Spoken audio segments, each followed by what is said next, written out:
साथियों नमस्कार। आज की वीडियो में आपका स्वागत है। साथियों, आज हम बात करेंगे पितृदोष में होने वाली गलतियां, सावधानियां, किस तरीके से आप सावधानी रखें जब किसी की डेथ होती है। गलतियां और पितृदोष यहीं से शुरू होते हैं।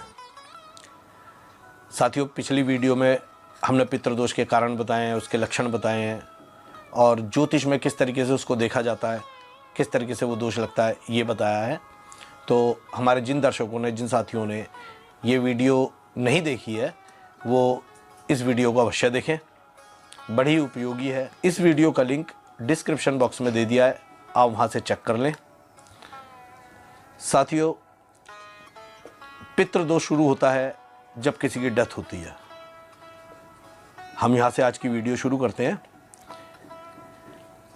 जब किसी परिवार में मृत्यु होती है,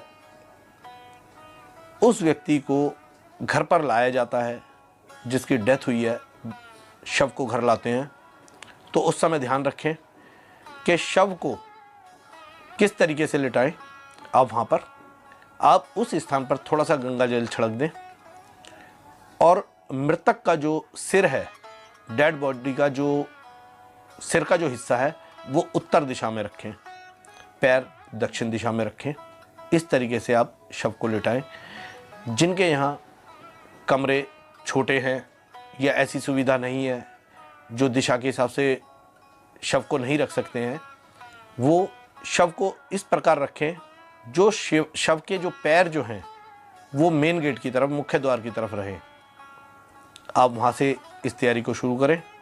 काफ़ी स्थानों पर देखा गया है, जगह के अभाव के कारण, जगह कम होने की वजह से मकान के बाहर, आंगन में या गली में शव को बांधा जाता है।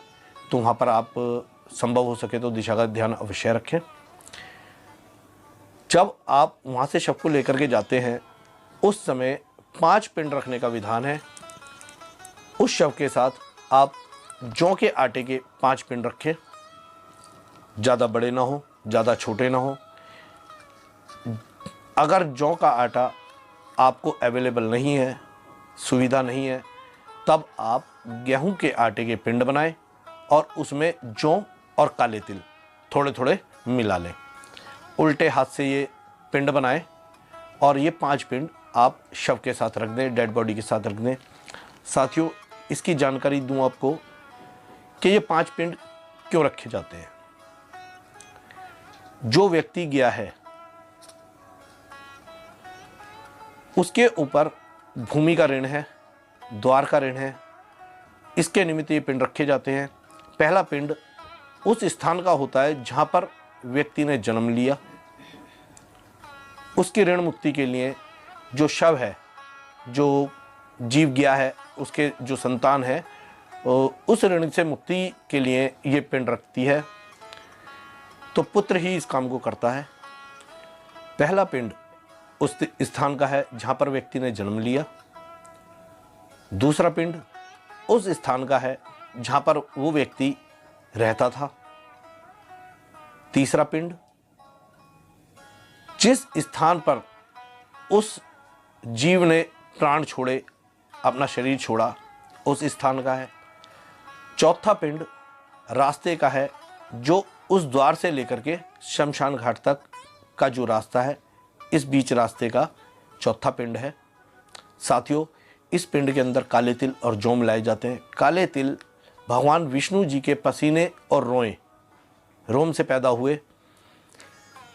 इसको पिंड में मिलाने पर जो पिंड उस शव के साथ रखे जाते हैं, इससे कोई भी पैशाचिक आत्मा, प्रेत आत्मा उस जीव को अपने कब्जे में नहीं लेती। ये चौथा पिंड उस रास्ते का होता है और 5वां पिंड होता है शमशान का। ये 5 पिंड शव के साथ रखे जाते हैं। साथियों, इसका ध्यान रखें, आवश्यक है, इस क्रिया को जरूर करें। जब शव को लेकर के जाते हैं घर से, उस समय मृतक का जो सर है, जो सिर है, वो सिर का भाग आगे की तरफ होना चाहिए। शमशान घाट जब लेकर के जाते हैं तो मृतक के सिर का भाग जो है वो शमशान घाट की ओर होना चाहिए, आगे की तरफ होना चाहिए। और जब शमशान घाट में प्रवेश करते हैं उस समय दिशा बदल जाती है। उस समय पैर शमशान घाट के अंदर होने चाहिए और सिर बाहर की तरफ होना चाहिए। इस चीज़ का आप ध्यान रखें। आगे शमशान घाट पहुंच करके तो जो आचार्य हैं वो उसकी क्रियाएं शास्त्रोक्त तरीके से कराते हैं, बहुत अच्छी कराते हैं। साथियों, जब शव को बांधा जाता है उस समय शव के मुख में तुलसी दल और गंगा जल रखा जाता है। ये आवश्यक है। तुलसी उस जीव को उस परमेश्वर के धाम तक ले जाने में मदद करती है। तुलसी को ये वरदान है, तुलसी को ये प्रभु का आशीर्वाद है। तो जब शव के मुंह में तुलसी रख दी जाती है तो उस शव का जो गमन है परमात्मा तक जाने का वो सुगम हो जाता है। गंगा जल और तुलसी के अभाव में सोना रखने का विधान है। छोटा टुकड़ा सोने का उस व्यक्ति के मुख में रख दिया जाता है, डेड बॉडी के मुख में रख दिया जाता है। आप ध्यान रखें, मुख को जब भी सोना या तुलसी दल रखें तो मुख को अच्छी तरीके से बंद कर दें। स्वर्ण जरूरी नहीं है, सोना जरूरी नहीं है, जरूरी है तुलसी दल और गंगा जल। अगर ये नहीं है तब आप सोना रख सकते हैं। अगर ये आपके पास है तो आपकी इच्छा है, आपकी श्रद्धा है कि आप सोना रखें या ना रखें। साथियों, जब शमशान घाट से आप क्रिया करा करके घर लौटते हैं तो घर आकर के सबसे पहले आप स्नान करें। स्नान करने के बाद थोड़े गंगा जल के अंदर ढाई पत्ता तुलसी दल का आप डालें और इस जल से गायत्री मंत्र पढ़ते हुए उस स्थान पर 11 बार छींटा दें जिस स्थान पर डेड बॉडी रखी गई थी। अगर मकान के अंदर है तब भी, अगर मकान के बाहर आपने डेड बॉडी रखी है, सड़क पर, गली में अगर आपने डेड बॉडी रखी है तो आप केवल छींटा दें, गायत्री मंत्र ना बोलें।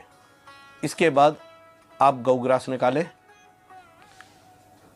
गौग्रास निकालने के बाद आप भोजन करें। जो भी आपकी परंपराएं हैं उसको फॉलो करें। शाम के समय आप सरसों के तेल का दीपक उस जीव के निमित्त पीपल पर जलाएं। थोड़ा जल रख करके आएँ। जल आधा गिलास हो, आधा लोटा हो, पूरा भर करके ना रखें। इसको करने के बाद फिर आप रात्रि का भोजन करें। रात्रि के भोजन में भी अपने भोजन से पहले आप उस जीव के निमित्त थोड़ा भोजन निकालें। साथियों, जिस दिन डेथ हुई हो उससे लेकर के और 13वीं तक ये क्रियाएं इसी प्रकार से चलेंगी। दीपक जलाना और भोजन निकालना। गौग्रास डेली सुबह निकाला जाएगा जब भोजन होगा उससे पहले। शाम के भोजन से पहले आप थोड़ा भोजन निकाल करके कहीं चौराहे पे या पीपल के नीचे रख दें उस जीव के निमित्त। 13वीं तक ये सारी क्रियाएं करें। 13वीं का हवन होने के बाद आप इन क्रियाओं को बंद कर दें। साथियों, संयम से रहें, ब्रह्मचर्या से रहें। गायत्री का जितना ज़्यादा हो सके परिवार वाले आप जाप करें। जो व्यक्ति चिता को अग्नि दे उसके लिए तो विशेषता है कि ब्रह्मचर्या का पालन करे, लहसुन प्याज ना खाए, स्त्री संग ना करे। इस तरीके के नियम उसके लिए हैं। ज़्यादा से ज़्यादा गायत्री पाठ करें। इससे जीव की मुक्ति होगी, परिवार में सुख शांति होगी, आपका हित होगा। जब 13वीं का हवन हो उस समय जो ब्राह्मण है, जो आचार्य है, वो विद्वान हो ऐसा चयन करें। नो सीखिए किसी व्यक्ति को ना लाएं। इसमें जो हवन होता है उसमें पूर्णाहुति नहीं होती। हवन में ब्रह्म गायत्री और पितृ गायत्री से हवन होता है। मैंने देखा है कि काफ़ी लोग जो आचार्य वगैरह जो आते हैं वहाँ पर ज्ञान के अभाव में या किस कारण से जो विधान है उसको ना करके वहाँ पर मृत्युंजय मंत्र, हनुमान चालीसा, दुर्गा के मंत्रों से आहुति आदि करते हैं। तो ये विधान नहीं है। जो विधान है उसी प्रकार से इस काम को कराएं ताकि कार्य सही हो, उचित हो, लाभकारी हो, आपका हित हो। साथियों, हवन होने के बाद आप उस हवन की अग्नि को जल डाल करके ठंडा कर दें, उसे बुझा दें और घर के बाहर उसको हवन कुंड को उल्टा कर दें। साथियों, कभी भी कोई हवन हो, घर में शुद्धि का हो, अशुद्धि का हो, सुखकारी हो, जो भी आप हवन कराते हैं उसमें हवन कुंड का प्रयोग करें। तसले का प्रयोग ना करें। तसला या गोल हवन कुंड शास्त्रों में वर्जित बताया गया है इन कामों के लिए, तो इस चीज़ का ध्यान रखें। अधिकांशतः लोग भूमि पूजन, गृह प्रवेश या कोई घर में हवन है, शुद्धि है, तो तसला ला करके, एक लोहे का गोल एक पात्र होता है जिसे मकान बनाने में यूज़ किया जाता है, तो उस तसले में हवन करते हैं। ये गलत है। गोल हवन कुंड वर्जित है, आप उसका इस्तेमाल ना करें, ध्यान रखें। साथियों, वैसे तो जब व्यक्ति जाता है, किसी की डेथ होती है, तब 1 साल बाद उसके निमित्त बरसी की जाती है। वार्षिक पिंड होते हैं, तर्पण होता है, शय्यादान होती है, परंतु समय का अभाव या सामाजिक वातावरण जो है उसकी वजह से 13वीं वाले दिन ही बरसी करने का चलन हो गया है। इसमें व्यक्ति जब तक बरसी ना कर ले तब तक किसी भी शुभ कार्य में नहीं जा सकता, घर में कोई मांगलिक कार्य नहीं कर सकता। इसलिए 1 साल की जगह 13वीं वाले दिन ही बरसी और शय्यादान करने का विधान बना हुआ है। तो साथियों, अगर आप 13वीं वाले दिन बरसी कर लेते हैं, तब भी 1 साल पूरा होने से पहले उस व्यक्ति की जो तिथि हो, हिंदी मास के अनुसार पंचमी, षष्ठी, सप्तमी, अष्टमी, एकादशी आदि जो भी तिथि हो, उस तिथि पर 1 वर्ष पूरा होने से पहले आप किसी ब्राह्मण को या ब्राह्मणी को आप घर बुलाएं, भोजन कराएं, यथाशक्ति उसको दान दें, उसे तृप्त करें, उनसे आशीर्वाद लें। इससे आपका कल्याण होगा। उस आत्मा को शांति प्राप्त होगी, प्रसन्नता होगी। हम प्रभु से प्रार्थना करते हैं, प्रभु हमारे पितृ शांत हों, उन्हें शांति मिले, वो प्रसन्न हो। तो उसके लिए पहले क्रियाएं भी सही होनी चाहिए, आपको उस चीज़ का ज्ञान होना चाहिए। अगर किसी चीज़ में, किसी जानकारी में आपको दिक्कत हो तो आप किसी अच्छे विद्वान से परामर्श करें। साथियों, जब व्यक्ति इस दुनिया से चला जाता है, उस व्यक्ति के जाने की तिथि से लेकर 2 वर्ष तक श्राद्ध नहीं होते। 3रे वर्ष में उस व्यक्ति का श्राद्ध होता है। श्राद्ध के समय आप ध्यान रखें कि जो ब्राह्मण आए, जिसको आपने बुलाया है, वो इस चीज़ का, इन क्रियाओं का जानकार हो। सबसे पहले उस जीवात्मा के निमित्त जल में, गंगा जल में तिल, जौ डाल करके, थोड़े चावल डाल करके संकल्प कराए, तर्पण आदि कराए, फिर भोजन करें। मेरे जो मित्र इस कार्य को करवाते हैं वो ध्यान रखें, जब ब्राह्मण भोजन करे तो ब्राह्मण को कोई वस्तु मांगने की आवश्यकता ना हो। ये जो श्राद्ध में भोजन जो कराया जाता है, इसका नियम है कि पितृ जिस लोक में निवास करते हैं उसे भूलोक कहते हैं। तो भूलोक में बड़ी शांति है, वहाँ कोई बोलता नहीं है। जो आचार्य, जो ब्राह्मण श्राद्ध पर भोजन करने के लिए आया है, आपने उसका आवाहन किया है, वो आपका पितृ रूप होकर के ही आया है। तो ना तो वो ब्राह्मण कुछ बोले, ना यजमान कुछ बोले, बड़े ही शांतिपूर्वक वो भोजन करे। अगर ब्राह्मण को कोई वस्तु चाहिए तो वो इशारे में मांग ले, ऐसा हमारे शास्त्रों में बताया गया है। साथ ही साथियों, जब आप श्राद्ध करें, बड़ी श्रद्धा से करें, निष्ठा से करें, घर में शांति का वातावरण बनाए रखें। जो ब्राह्मण भोजन के लिए आया है, वो आपका पितृ रूप ही है, आपके पितरों का रूप है वो। तो आप उसे बड़े आदर सहित, श्रद्धा सहित आसन पर बिठाएं। तर्पण आदि करने के बाद उसे भोजन कराएं। साथियों, ये जो भोजन का समय है, श्राद्ध का जो समय है, शास्त्रों के नियम अनुसार 11:30 बजे का लगभग समय शुरू होता है। 12:30 बजे से 12:45 बजे तक श्राद्ध का समय है। आप इसे सुविधानुसार 5-10 मिनट पहले या 5-10 मिनट आगे तक कर सकते हैं। इससे ज़्यादा लेट ना करें, क्योंकि इससे पहले किया गया श्राद्ध और इस समय के बाद किया गया श्राद्ध वो पितरों को नहीं लगता, पितरों से स्वीकार नहीं करते। समय पर ना होने की वजह से आप पाप के भागीदार होते हैं। तो इसलिए ऐसा कार्य ना करें। ब्राह्मण को यथाशक्ति दान दें, वस्त्र आदि का दान करें। कोई सफ़ेद कपड़ा आप दान करें तो उसका एक कोना आप पीला कर दें।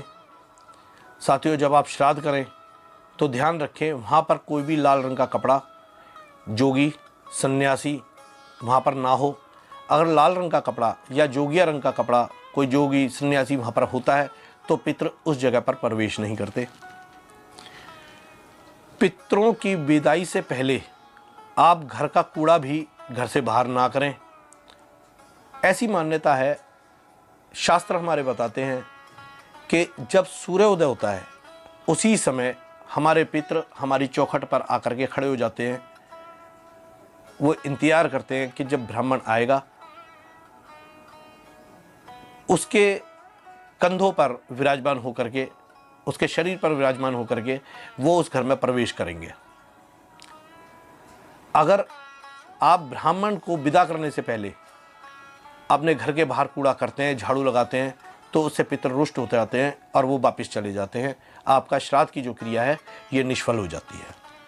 साथियों, इन चीज़ों का थोड़ा सा ध्यान रखें। समय का, झाड़ू लगाने का, दान करने का। जब आप ब्राह्मण को विदा करें, दान तो आप उसे करेंगे, कपड़ा दान करें, छतरी दान करें, जूते दान करें। साथ ही चांदी की कोई वस्तु, कोई अंगूठी, कोई सिक्का या चांदी से बना हुआ कोई भी सामान अपनी यथाशक्ति, अपनी श्रद्धानुसार आप ब्राह्मण को अवश्य दान करें। साथियों, इसमें ध्यान रखें आप कि जैसा कि आजकल थोड़ा कुछ लोगों ने ऐसा चलन बना लिया है कि एक पूरी खाई और उसके बाद जजमान को बोल दिया कि जी आप इसको पैक कर दो, मैं साथ ले जाऊंगा। ये चीज़ शास्त्रों में निषेध बताई है। आप पितरों को जो भी दें, घर पर बुला करके भोजन कराएं। ब्राह्मण को जो भी खाए ब्राह्मण वहाँ पर बैठ करके खाए। ये साथ बांध करके ले जाना और देना ये गलत है। आप ऐसा ना करें, पाप के भागी ना बने। ब्राह्मण को आप घर की चौखट तक विदा करें, ब्राह्मण को उसके घर तक छोड़ने साथ ना जाएं। इस चीज़ का ध्यान रखें। साथियों, सावधानी आपके हाथ में है, आगे ऊपर वाले के हाथ है। आप सावधानी रखें तो दोषों से बचे रहेंगे, आप सावधानी नहीं रखेंगे तो दोषों में घिर जाएंगे। इसलिए सावधानी रखें ताकि आपका हित हो, आपका मंगल हो। मिलते हैं अगली वीडियो में कि ब्राह्मण को क्या वस्तु दान करें, क्या वस्तु दान ना करें। इसके साथ जब तक के लिए नमस्कार। आपका दिन शुभ हो, मंगलमय हो।